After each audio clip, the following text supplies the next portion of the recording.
Big assist from the city of New York. When it comes to pro athletes, the reason the city's changing course and allowing unvaccinated players to play again. Another round of showers, rainfall through tomorrow morning when we dry out. And we'll introduce you to a business that wants to save your wardrobe and the planet, all at the same time. Hey, what's up? This is News 4 Now for March 24th. I'm Kay Ingram. Mayor Adams announced a change to the city's vaccine mandate today, and the mayor has exempted New York City-based professional athletes and other performers from that mandate. That would let the Nets' Kyrie Irving get back to playing home games at Barclays Center and allow any unvaccinated Mets and Yankees to play in the city when the season starts. The mandate will remain in place, however, for private workers. It's unfair that a basketball player doesn't have to be vaccinated now, but the ushers and the ticket stampers and the hot dog vendors in an arena still do. It's setting up two classes of people, and it's fundamentally unfair. Many are calling it unfair that city workers remain suspended without pay, while millionaire pros and entertainers are getting a pass. Also new, March 31st is the last day you can get vaccinated inside the American Museum of Natural History. The museum says it has given out more than 97,000 shots since the site opened last April. One dose gets you a free ticket inside. A mobile vaccination bus will be stationed outside the museum beginning Friday, April 1st. 3 firefighters are recovering after responding to a fire in Brooklyn with an unusual rescue.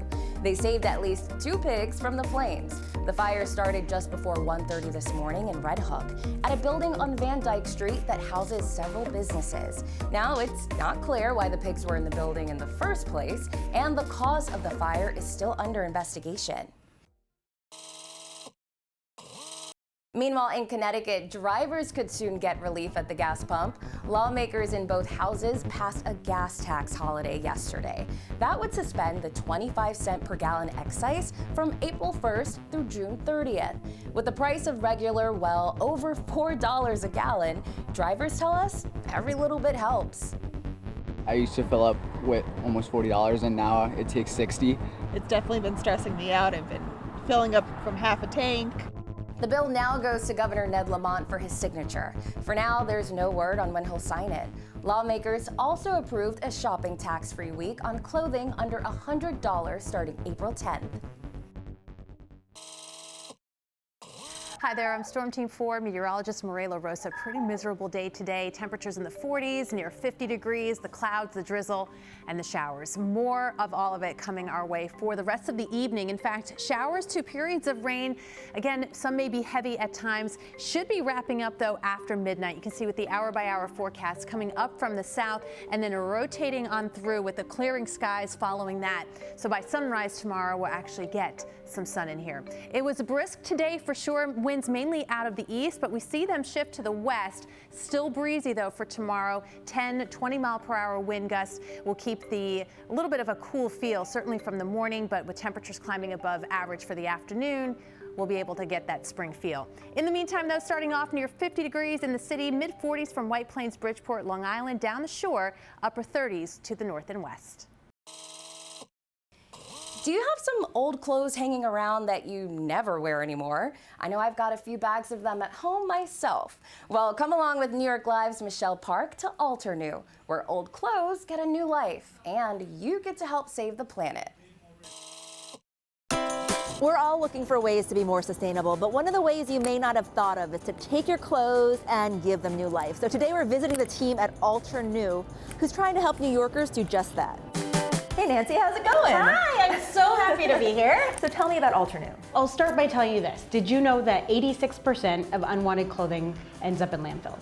I actually didn't know that. That's a large percentage. Yes. So the idea is that if we can make tailoring accessible and convenient and easy and fun, we can actually extend the life of the clothing that we have or make perfect fits. What else can we be doing with our closets in order to be more sustainable? We actually have a few hacks for you today. Oh, cool. So I can take you over to our clothes rack and we can take a look at some of the items we've done. All right, let's do it. This rack is all clothing that has actually been altered and absolutely come to see new life. Yes, I love the way you say that because it really is reimagining what you already have. For example, this satin piece, it started out as a dress.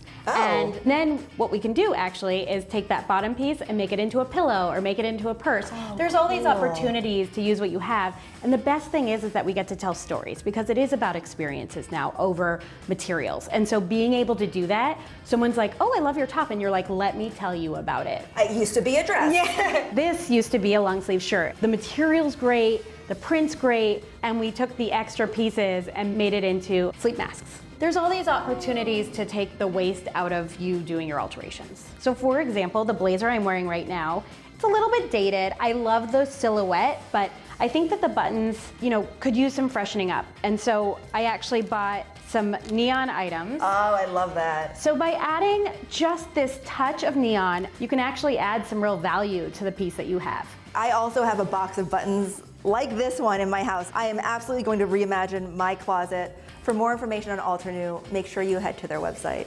Thank you for your time today. And for this hack. This is great.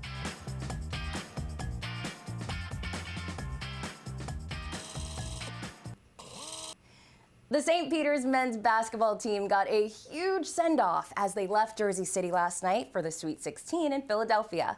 As a 15th seed, the Peacocks are the underdogs of the tournament, but they've already beaten number 2 seed Kentucky and number 7 seed Murray State.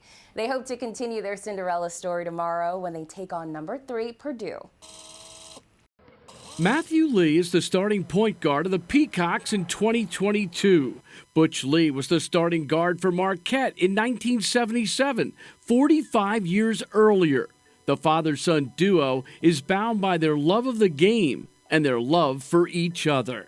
A lot of love for my family. I talk to my dad every day. He's just overwhelmed with all the attention he's getting. And on the basketball court, my dad, he's taught me everything.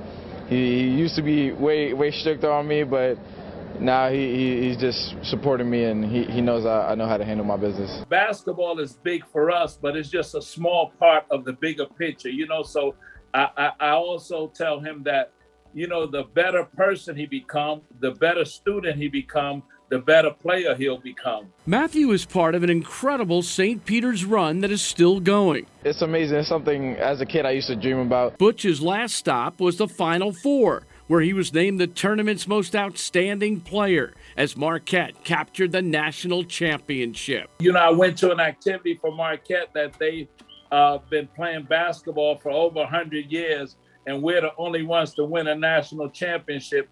It is very special. Butch won a New York City title at DeWitt Clinton High School and also played and coached in Puerto Rico, where he and Matthew were both born.